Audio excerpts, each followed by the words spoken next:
ترکیہ نے استنبول دھماکے کا ذمہ دار کرد دہشت گرد تنظیم کو قرار دے دیا۔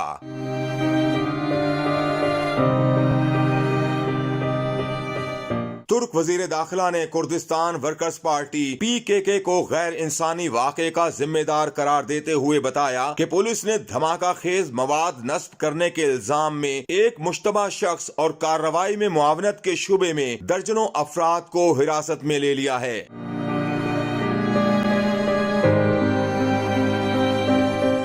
اس سے قبل ترک صدر رجب طیب ایردوان اور نائب صدر فواد اوکتے نے استقلال اسٹریٹ میں دھماکے کی شدید مذمت کرتے ہوئے اسے دہشت گردانہ کارروائی قرار دیا تھا۔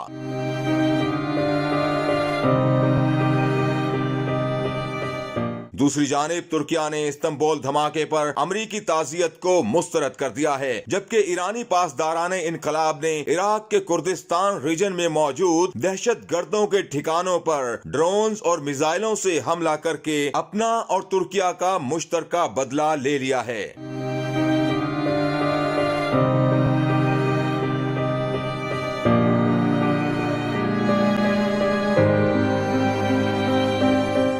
واضح رہے کہ اتوار 15 نومبر کو ترکیہ کے شہر استنبول کی تاریخی استقلال اسٹریٹ میں دھماکے سے کم و بیش 6 افراد جاں بحق اور درجنوں زخمی ہو گئے تھے۔